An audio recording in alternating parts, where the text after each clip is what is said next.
So as we've been getting ready to do this event, I've talked to a variety of people. Many of them said the event's likely to attract multiple constituencies who've become interested in your work through the years. Some will know you primarily from your comics like Sandman, and some will know you primarily from your prose fiction. And perhaps there are now a few who know you primarily through your TV and film work. So what and the would blog, don't forget the blog. There's people who never read a word that I've written who just like the blog. Aren't blogs amazing? They want to know how the bees are doing. So what would each of those groups have missed if they only knew you through a single medium? Well, in a lot of cases, they've missed the good stuff. You know, it's very hard for me to explain to people who are incredibly proud of having read every word that I've written and love it and think it's great that actually they should read Sandman. It's really good. They'd like it. And they explain that, no, they don't read comics. It's like, no, read it. You like it. It's the same, you will get the same kind of peculiar buzz that you get from the fiction, from the comics. And vice versa. I think, I don't know. Probably the one that I hope people don't miss is the children's stuff. Because I think some of the best stuff is in the children's fiction. I'm incredibly proud of The Day I Swapped My Dad for Two Goldfish, of The Wolves and the Walls. I think Coraline is one of the coolest things I've done. I think the Graveyard book is probably the best thing I've written. And there's that weird kind of knowledge that a large adult constituency will not pick up the Graveyard book. So, because it will be published as a children's book. So various writers have described you as creating comic strips for intellectuals, or have noted the literariness of your comics work. And this is in some senses a backhanded compliment. They're treating you as a serious artist only insofar as you break with other comic writers. So what do you feel about this representation of your work? It seems like, well, many people who sort of break with paraliterature, as it's been called, and move into the mainstream or the slipstream, as you talked about earlier, sort of break with their pulp roots. But you seem to thrive on it. You seem to constantly come back to it. So I'm curious about how you see yourself negotiating between high and pop culture in your work. I guess I feel like I'm from the gutter and I don't ever want to forget it. And I'm proud of it. And I think there's an incredible amount of life in the gutter. It was much more fun, Henry, doing comics back in, and coming to universities back in about, 1996, I think.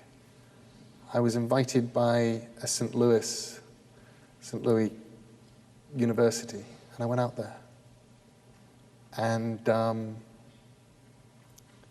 the English department boycotted it because I wrote comics.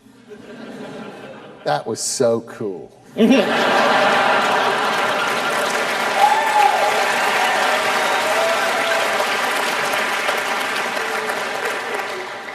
I miss those days. I've never really, I'm very impressed when people get away from their pulp roots. I like my pulp roots. And I think possibly that's because I have a lot of roots, and some of them are pulp and some of them aren't. And I've never...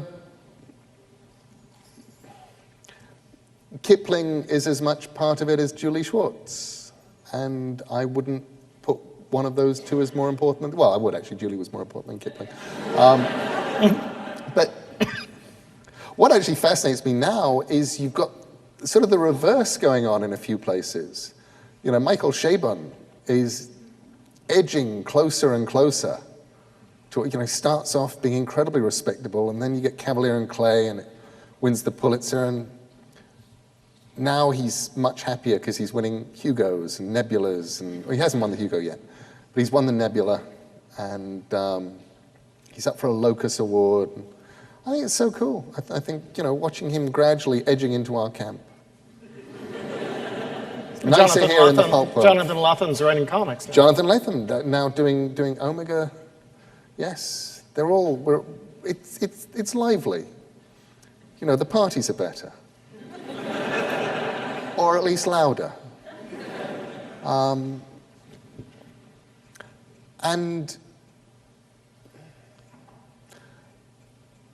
I think there was probably a period of time, particularly in the 70s, 80s, when it actually was important for writers to go, no, I am not a science fiction writer, I am a proper writer, or whatever. And there was a period in there where the Bradburys and the Ellisons and various others sort of made their bid and staked their claim for literary credibility.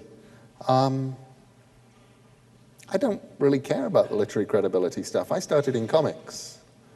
That's so much further down. You know, that really, the first major award I got was the World Fantasy Award. And I was told the day after I'd got it that they'd changed the award to make sure no more comics got it. So you really felt, which, I say I was told the day after because I noticed there is now a small faction that says, no, that never happened. So, did.